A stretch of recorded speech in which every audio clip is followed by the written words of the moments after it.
The Get Rich Slow Club podcast is a collaboration between Tash Etchman from Tash Invest and Anna Christina from Perla. The Get Rich Slow Club acknowledges the traditional custodians of the land we record on. From coast to coast, across land, waters, and communities, we pay our respects to elders past, present, and emerging. Any advice is general and does not consider your financial situation, needs, or objectives, so consider whether it's appropriate for you. Welcome to today's Investing Short, where we explain one concept quickly and clearly to help demystify the world of investing.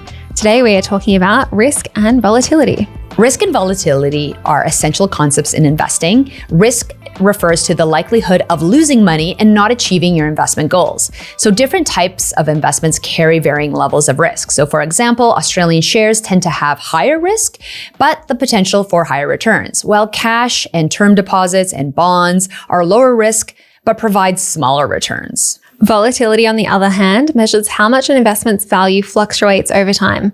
Highly volatile investments like shares can experience significant ups and downs in the short term, while less volatile assets like bonds or cash tend to remain steadier. While volatility can feel unsettling, especially during market downturns, it's often a normal part of long-term investing. Understanding your risk tolerance and investment timeline can help you manage volatility and make informed decisions about your portfolio.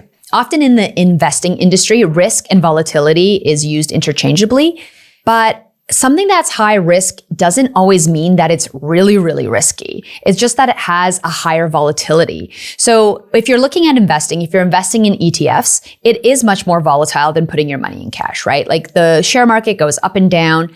But is it riskier than cash? It could be argued actually that cash is riskier as you're losing buying power due to inflation. However, it's really important to understand risk and volatility and that they are kind of used interchangeably.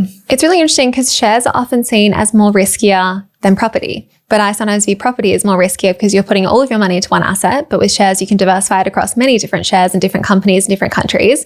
But because property prices, you can't see them change minute by minute by minute, we have a false sense of security that it's a bit more safer. But with shares, you can literally watch them go up and down and red and green. And that can feel really risky and volatile. Yeah, for sure. But the other thing is it actually that risky? Are shares more risky than property? I mean, you're investing in actual companies that exist, that bring in a profit.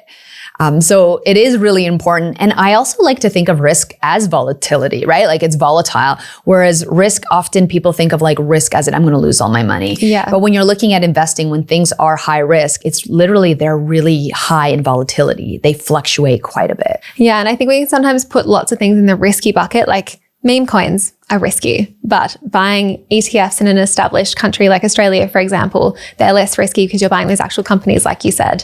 But yeah, I think we can throw like meme coins and Forex and everything into the same bucket when really it depends and it's all different. It is quite different. And the other thing we have to remember is with shares and with property, you can get rental and dividend yield, right? Like you get paid for that. It's an income that's coming in, which you might not be able to do with some of these cryptocurrencies. Yes, definitely. Thanks so much for joining us. If you found this episode helpful, please rate us 5 stars, write a review, or share with a friend. If you're new to investing, make sure to listen to our first 10 episodes. Follow us at Get Rich Slow Club or Tash at Tash Invest or me at Anna Christina.